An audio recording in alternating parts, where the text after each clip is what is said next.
Chers amis téléspectateurs de Canal Martinique Télévision, chers auditeurs de FM+, ou vous qui nous regardez sur notre site internet kmttelevision.com ou sur Téléantilles en France ou OM5 TV, bienvenue dans votre émission Conversation. Aujourd'hui, je reçois en fait deux personnes qui viennent nous parler d'une conférence régionale de la santé de Martinique qui organise un débat public sur la santé des jeunes qui aura lieu le 31 mai de 8h30 à 14h à l'Institut martiniquais du sport. Donc pour en parler, j'ai autour de moi monsieur Jacques Rosine, bonjour. Bonjour. Et mademoiselle, madame Liliane Clem, bonjour. Alors est-ce que vous pouvez vous présenter ? Alors, je m'appelle Jacques Rosine, je suis coordonnateur de la CRSA, responsable de l'unité de démocratie sanitaire au niveau de l'ARS. Donc, mon rôle est d'assurer le lien entre l'ARS et la CRSA, qui est en fait une commission définie par les textes, composée d'une centaine de personnes qui viennent d'origines différentes, à la fois donc du public, il y a des représentants d'usagers, il y a des institutionnels, il y a des professionnels de santé. Et l'objectif de cette commission, c'est de pouvoir donner la parole à la population sur des thématiques de santé, de pouvoir donner des avis aussi sur les programmes de santé qui sont mis en place notamment par l'ARS. Donc voilà, c'est vraiment notre mission, donner la parole, développer ce qu'on appelle la démocratie sanitaire. Et toi, Liliane ? Alors moi, je suis Camiliane, j'ai été l'une des jeunes engagées au service civique, parmi les 6 volontaires qui ont été engagés. Je suis là pour préparer le débat public sur la santé des jeunes, avec mon groupe de travail. Alors justement, donc on va en parler de ce débat. Qu'est-ce qui va se passer concrètement le 31 mai à l'Institut martiniquais du sport ? Alors, le 31 mai, c'est un débat qui est vraiment un débat public où on attend à peu près 200 personnes qui vont parler sur la thématique de la santé des jeunes. Mais ce n'est qu'une étape, je dirais, puisque depuis plusieurs mois, on travaille donc avec un groupe d'une dizaine de jeunes avec l'ARS pour préparer ce débat. L'objectif étant que ce soit ces jeunes, avec lors aussi de rencontres avec d'autres jeunes, qui définissent les thématiques de santé qui les concernent. Pour ne pas qu'on soit dans un processus habituel où ce seront les adultes qui définissent les problématiques pour les jeunes. Donc là, ce sont vraiment les jeunes qui ont arrêté, défini leurs thématiques, qui ont travaillé dessus et qui vont présenter à la fois les problématiques qu'ils ont retenues, mais aussi faire des propositions.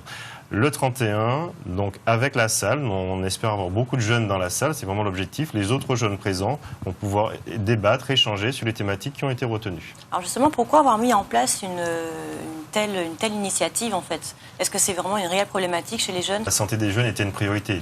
Les jeunes, c'est quand même l'avenir de la Martinique. Donc il est important de leur faire prendre conscience qu'ils doivent être acteurs de leur santé. Donc c'est vraiment dans cette philosophie que nous avons agi. La santé des jeunes, on le voit tous, il y a quand même des problématiques qui vont être peut-être un peu dévoilées, je dirais, par Liliane. Mais si on pense ne serait-ce aux addictions, c'est vraiment une vraie problématique chez les jeunes, de plus en plus tôt. Donc toutes ces thématiques vont être abordées. Et vraiment l'idée, c'est de voir comment est-ce qu'on peut améliorer déjà ce qui est fait pour les jeunes et faire des propositions peut-être innovantes. Comment tu es rentrée justement dans ce processus ? Comment tu as été amenée à préparer ce débat public ?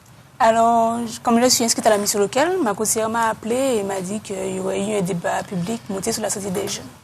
Je lui ai dit d'accord. Et comme j'ai un cursus sanitaire et social, alors j'ai été volontaire. Bon, les premiers jours, c'est vrai qu'on ne s'attendait pas à avoir tout ça de travail. Je ne mentirais pas, vu ce qui était dit pendant le premier rendez-vous, je ne m'attendais pas à avoir tout ça de travail. Mais moi, après, c'est quelque chose que je suis vraiment impliquée. Parce que déjà, je suis jeune.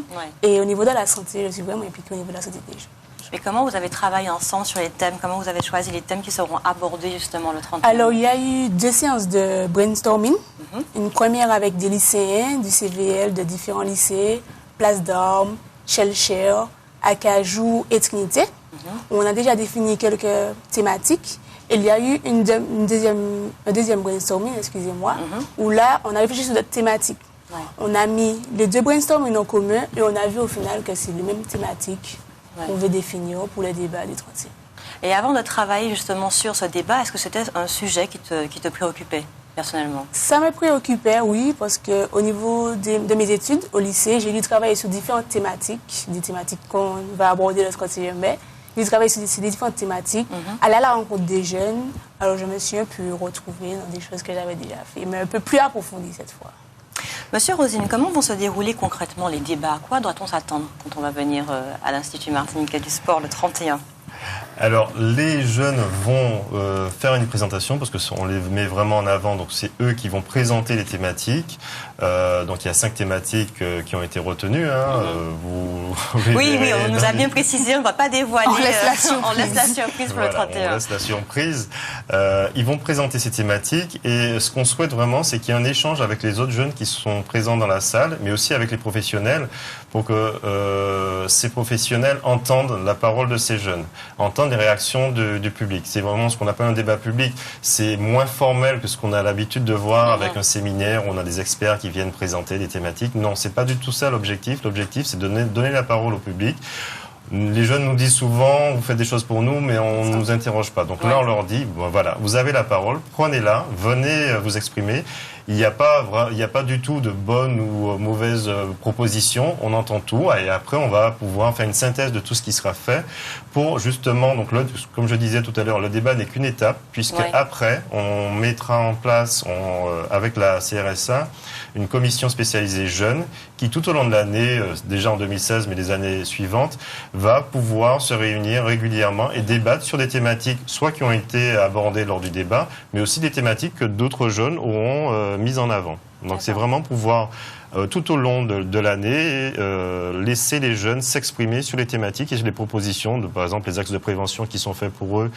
Je prends l'exemple de l'addiction. Est-ce qu'il y aura des solutions qui seront apportées à différents thèmes? Est-ce que les jeunes vont trouver des réponses à leurs questions? Alors, il y a des propositions, effectivement, qui seront faites, puisque les jeunes, Liliane l'a expliqué, donc ont d'abord travaillé entre eux, ont fait émerger des problématiques. Ensuite, dans un deuxième temps, ils ont pu rencontrer un certain nombre de professionnels, qu'il s'agisse de psychiatres, de réseaux addiction, de la CAF, la sécurité sociale, qui leur ont présenté ce qui existe. Et ils ont confronté finalement leur propre réflexion à ce qui existe. Et justement, à partir de cet échange avec ces professionnels, ils vont pouvoir faire des propositions. Sans dévoiler tout le débat, il y a un élément fort qui ressort, c'est le fait qu'il y a beaucoup de dispositifs qui existent pour les jeunes, mais ils n'ont pas l'information, ils ne savent pas comment, ne serait-ce que pour avoir une carte de CMU, quel est le processus. Et donc il y a des pistes de solutions qui seront proposées et on verra bien justement avec les autorités qu'est-ce qui pourrait être mis en place. Comment vous avez recruté ces jeunes au niveau, en tout cas, de la CRSA? Alors, nous avons fait un appel à candidature. Bon, il y a eu une fiche de poste qui a été diffusée et nous sommes rapprochés à la fois de l'université et des missions locales pour qu'ils nous proposent un certain nombre de jeunes. Okay. Alors, nous avons été très attentifs au fait que c'est vrai qu'en dehors de Liliane, les autres jeunes n'ont aucune formation ni en santé publique, ni en sciences sociales et sanitaires et sociales. On voulait vraiment avoir un public diversifié, à la fois d'un point de vue géographique, mais aussi au niveau des formations. Parce que s'ils avaient été tous un peu formatés, entre guillemets, santé publique, je pense que le débat aurait été un peu biaisé. Donc là, l'idée, c'est vraiment prendre des jeunes de Martiniquais avec des expériences différentes, des formations différentes et qui puissent s'exprimer ensemble sur des thématiques. Vous les avez un peu formés? Alors... Non. Vous étiez livré à vous-même? Non, quand même non, pas. On n'était pas livré à nous-mêmes, mais en fait, ils nous ont laissé le choix de choisir les thématiques qu'on voulait, comment on voulait travailler, comment monter notre débat. On n'a pas été lâchés un peu en liberté, mais on était quand même en liberté. Ils nous ont laissé le choix de choisir comment on veut faire tout le processus. Donc c'est vraiment un débat pensé par les jeunes et pour les jeunes. Cette fois, une phrase que j'aime vraiment dire, la chose est faite par nous et pour nous. Donc nous les avons encadrés, bien sûr, nous les avons mis en contact avec les professionnels, avec les différents réseaux, mais l'idée était vraiment que ce soit eux qui mettent en place leurs réflexions et qui s'organisent. D'accord. Donc la CRSA, on le rappelle, c'est la conférence régionale de la santé et de l'autonomie, a une mission phare qui est donc l'organisation des débats. Oui, donc là, en 2016, nous faisons le deuxième débat donc, sur la santé des jeunes. Il y a déjà eu un premier débat il y a quelques années sur le vieillissement de la population. Effectivement, nous souhaitons, les membres de la CRSA souhaitent développer cet aspect de débat public. L'année prochaine, il est prévu un débat sur la santé et environnement en Martinique, parce que, comme je disais, que ce soit pour les jeunes sur d'autres thématiques, beaucoup de choses sont faites, mais pas forcément avec les principaux acteurs, avec les principaux jeunes ou les acteurs qui sont impliqués enfin, les populations qui souffrent de problèmes de santé environnement, par exemple. Donc, le débat, c'est le lieu idéal pour pouvoir recueillir l'avis des populations. Vous pensez effectivement que c'est la meilleure, en tout cas l'une des meilleures méthodes pour sensibiliser au mieux la population? C'est pas la meilleure méthode, c'est une des meilleures, effectivement, pour sensibiliser la population et de lui donner la parole. Et vous avez eu des premiers retours positifs, justement, par rapport au débat que vous avez fait sur le vieillissement de la population? Comment les gens ont Alors, à l'époque, je ne l'étais pas, mais effectivement, ce débat a eu un certain succès, puisque je crois qu'il y a eu plus de 800 personnes qui sont venues. Et il y a eu beaucoup d'échanges, beaucoup de thématiques ont été abordées, et ça a permis donc aux différents services qui sont en charge de la prise en charge des personnes âgées, qu'il s'agisse de l'ARS ou encore à l'époque du Conseil général, d'entendre justement les propositions et de les intégrer tout ou partie dans les programmes de prévention ou de prise en charge qu'ils développent. Donc c'est vraiment important. Je pense qu'il faut la démocratie sanitaire, c'est quelque chose d'assez récent. Hein. La CRSA existe depuis 2010. C'est une loi qui est passée et qui a instauré les CRSA au niveau de toutes les régions de France. On parle de démocratie sanitaire depuis une petite vingtaine d'années. Donc là, nous sommes vraiment dans un processus de développement et aussi de novateur. C'est-à-dire que nous sommes aussi preneurs de toutes les réflexions, de toutes les propositions qui viennent des uns et des autres. Eliane, qu'est-ce que tu attends de ce débat? Qu'est-ce que tu souhaiterais? Qu'est-ce que je souhaiterais? Plus de jeunes déjà, parce qu'on a beaucoup d'inscrits, mais il n'y en a pas assez de jeunes. Et pourtant, quand je me suis rendue, parce qu'on a créé un questionnaire papier, et quand je me suis rendue aux différents ateliers, mais bien sûr. Oui, je me suis rendue par exemple sur la place, et j'ai à Dillon, et j'ai interrogé, excusez-moi pour les termes, mais on va parler franchement, mes soldats.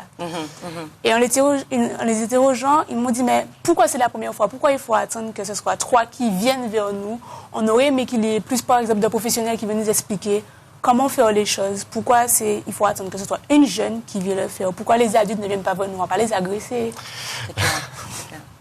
Vous voulez rajouter quelque chose? Non, ce que dit Liliane est très important parce que nous, adultes, souvent, on a une vision un peu biaisée de certains jeunes.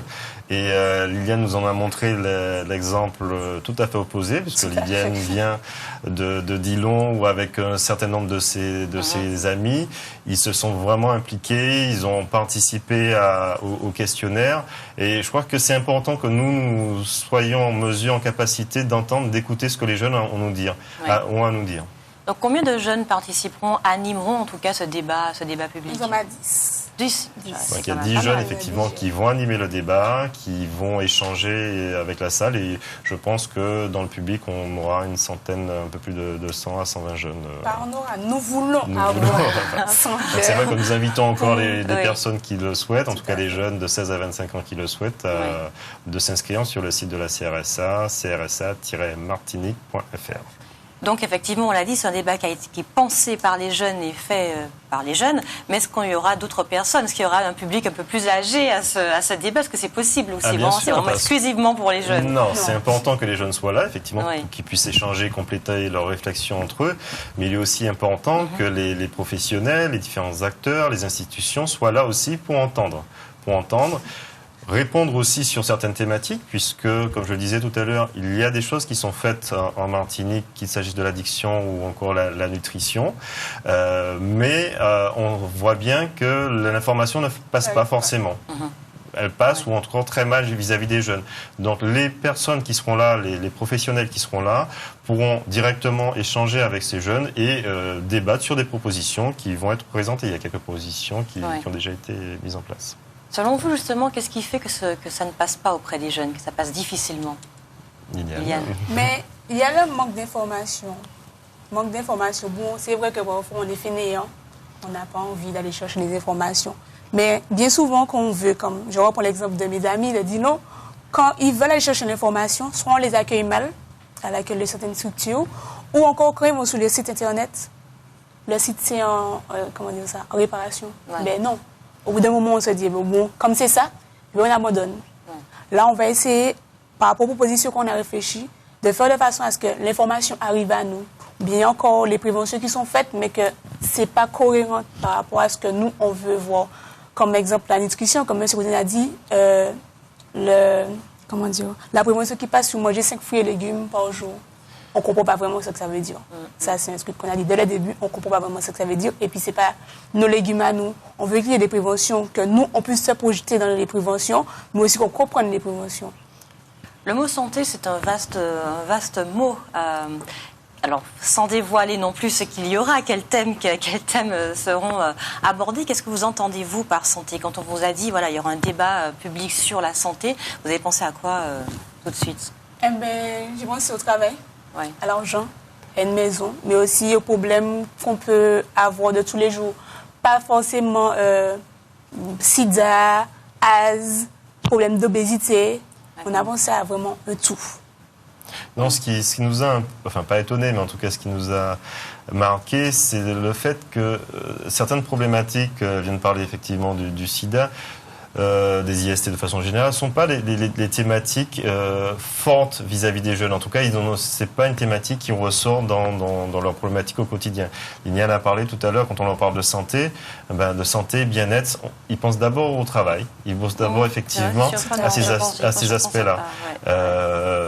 Il y a, bien sûr, la sexualité est une des thématiques qui touche beaucoup les jeunes, mais je pense qu'il est important que nous puissions réfléchir justement comment amener des jeunes c'est vrai qu'ils sont jeunes, ils sont beaux, ils sont en bonne santé pour la plupart, à vouloir s'intéresser à leur santé. Parce que les jeunes de maintenant, peut-être aussi d'avant, la santé, c'est quand on aura problématique de santé, c'est quand on aura 30, 40, 50 ans et plus.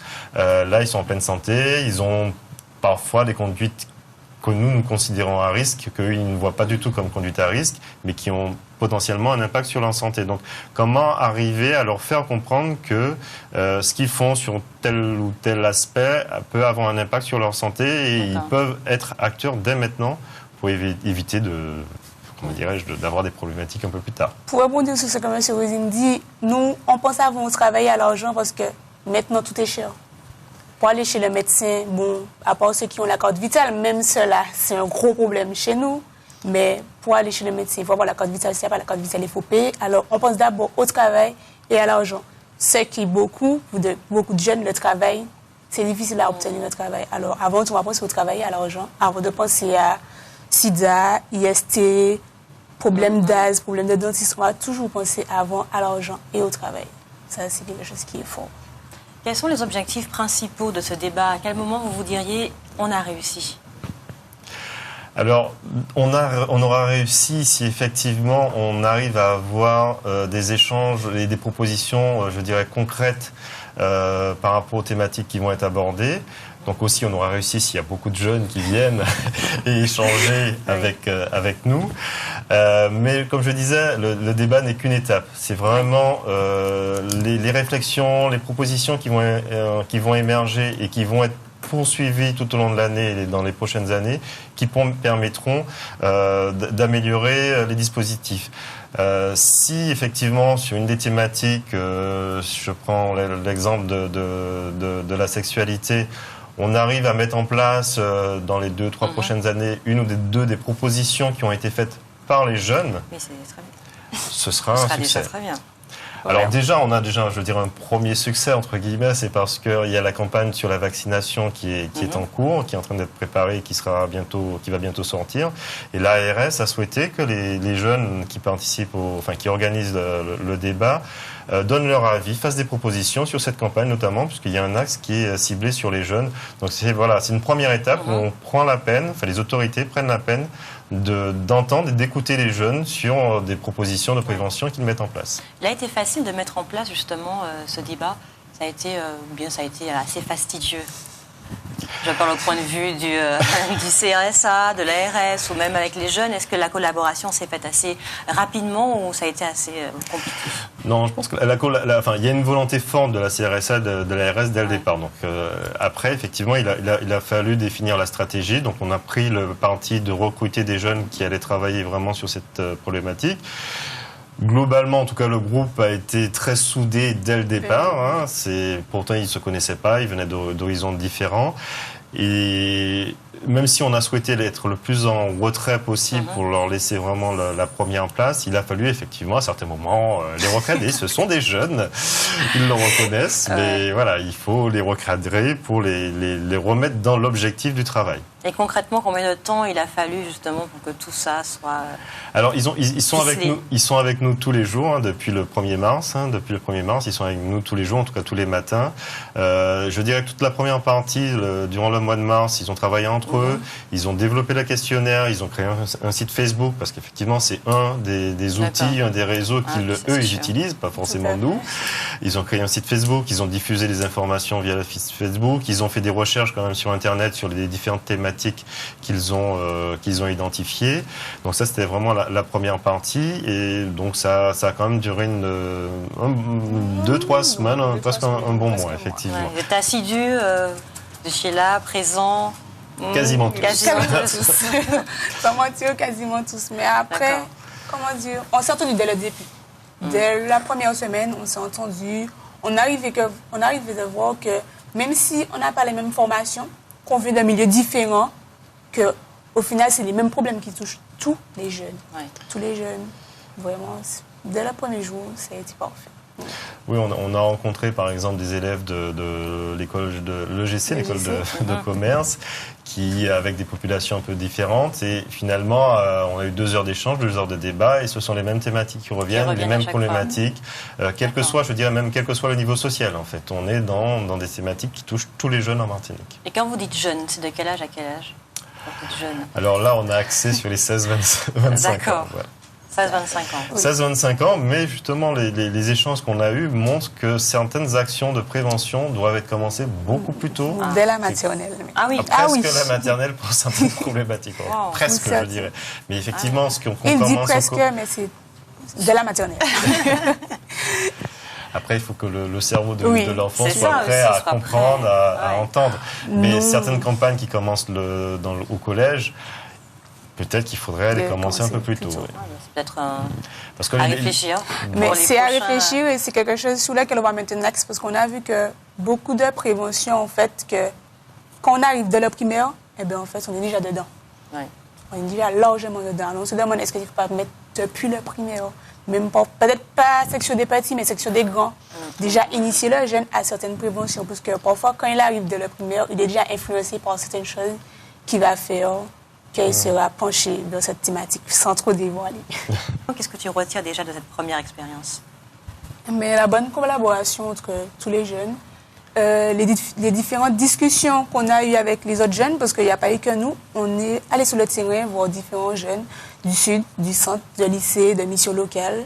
C'était des rencontres qui étaient fructueuses. Franchement, je n'aurais pas pensé que tous les jeunes de différents horizons, différents milieux sociaux, auraient les mêmes points de vue que moi j'avais sur la santé des jeunes.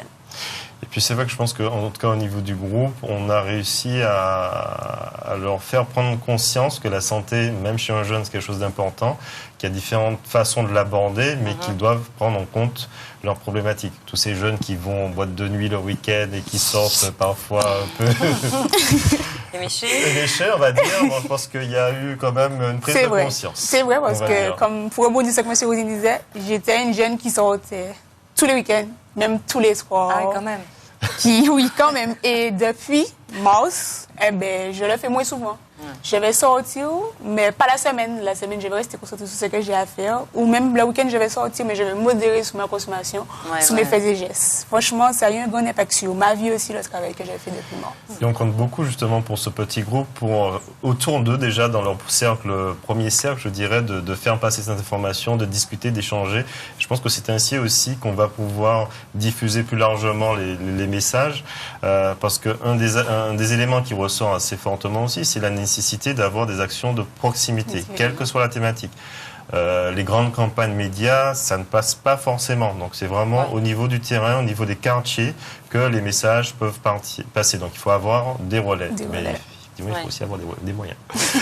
Mais quand vous alliez, en tout cas, à la rencontre de ces jeunes, est-ce que tu sentais qu'ils étaient réceptifs? Oui, ils étaient très réceptifs. Au contraire, ils se demandaient pourquoi il faut attendre qu'ils montent un débat pour que il faut qu'on vienne vers nous. Parce que j'ai un petit camarade de 14 ans, des problèmes familiaux. Il a fallu que c'est moi qui lui explique comment, par exemple, remplir le formulaire pour avoir sa carte vitale. Ils se seraient demandé pourquoi on ne vient pas vers eux. Bon, je sais qu'aller sur une place, pour certaines personnes, c'est difficile. Mais pourquoi il n'y a pas ces actions-là plus souvent? Ils veulent qu'on vienne vers eux. On a parfois l'impression que les jeunes, excusez-moi du terme, s'en foutent de leur santé. Mais non, bien au contraire. Ils veulent s'intéresser, ils veulent qu'on vienne vers eux pour les aider. Ils ont besoin d'aide. Donc pour la CRSA, il était important d'intégrer donc les jeunes. Hein, c'était fondamental même dans le processus de décision en matière de santé. Ah oui, c'était vraiment l'axe prioritaire. Donc c'est le président de la CRSA a beaucoup insisté là-dessus, donc Monsieur Clodion, parce que nous ne voulions pas non plus réitérer tout ce qui est fait depuis longtemps. Il y a des choses qui sont faites et qui sont très bien et qui fonctionnent, il n'y a pas de souci. L'idée, c'était vraiment de pouvoir quand même mettre les jeunes au niveau de leur santé, enfin vraiment acteurs. C'est une démarche qu'on a mise en place en Martinique, mais pas que, puisque au niveau national également, la santé des jeunes est un axe prioritaire. Il y a d'autres débats qui ont été organisés par les CRSA dans d'autres régions, pas forcément sous la même forme, mais en tout cas en mettant quand même, en insistant pour que ce soit les jeunes qui parlent, qui donnent leur avis et que ces avis puissent être pris en compte. Donc c'est vraiment une démarche générale. Est-ce qu'on peut avoir en exclusivité un indice sur, je sais pas moi, sur certains thèmes, même pas? Vous en dites jamais. On a donné deux, vous n'avez pas vu, mais on a donné plein d'indices. Non, j'en ai vu, mais bon, enfin, voilà quoi, beaucoup plus détaillé. Non, allez, on attend, donc ce sera... Oui, le 6 mai. Non, mais on peut quand même parler de thématiques. Bon, on a abordé la problématique des addictions. Bon, il y a les addictions habituelles, malheureusement, tout ce qui est tabac, alcool. Mais une des addictions qui ressort de plus en plus, c'est l'addiction au sexe. Donc ça, c'est une thématique qui va être abordée, puisqu'effectivement, nous avons été parfois choqués, je dois le reconnaître, par les discussions qui ont eu lieu. Mais en dehors d'être choqués, il faut entendre ces réflexions, il faut entendre ces façons d'être maintenant de certains jeunes.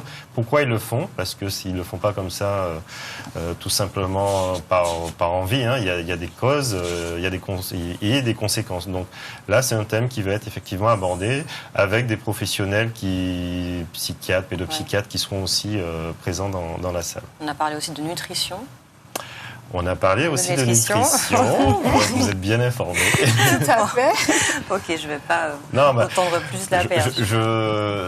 Sans tout dévoiler, je pense qu'il y a quand même une certaine cohérence entre ce qui est fait au niveau des autorités et ce qui est perçu comme problématique de santé par les jeunes. Donc il y a une cohérence. Il n'y aura pas de grand scoop peut-être sur un ou deux points. Néanmoins, c'est vraiment l'approche entre l'approche un peu institutionnelle et l'approche vue par les jeunes pour essayer de trouver des solutions à ces problématiques qui peut être, on dira, en tout cas, j'espère, innovante. Il n'a pas trop en dévoilé. Est-ce que c'est une stratégie de la part du Alors, CRSA, c'est une stratégie, oui. Enfin, c'est pas pour simplement maintenir le suspense. C'est parce que nous souhaitons que les jeunes, notamment, qui vont être présents lors du débat, et puis les autres aussi, arrivent de façon un peu naïve. C'est-à-dire qu'effectivement, on va leur présenter des thématiques et qu'il y ait vraiment une spontanéité dans les échanges et dans les propositions. Tu veux rajouter quelque chose, Liane? On a tout dit. Vous souhaitez? Non, tout a été dit. Voilà. Alors, est-ce qu'il y a un message que vous pouvez transmettre à nos téléspectateurs pour leur donner envie de venir au maximum le 31 mai à l'Institut martiniquais du sport de 8h30 à 14h? La caméra est là.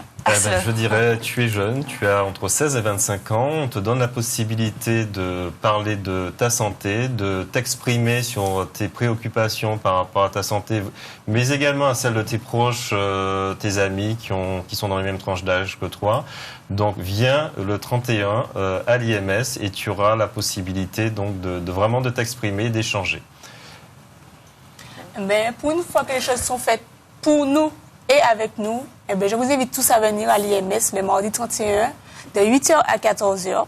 Franchement, ce sera un beau débat parce que pendant 3 mois, on a travaillé dessus et franchement, je peux vous dire qu'il y aura beaucoup de choses à savoir, mais je pense que vous allez tous tomber d'accord avec nous.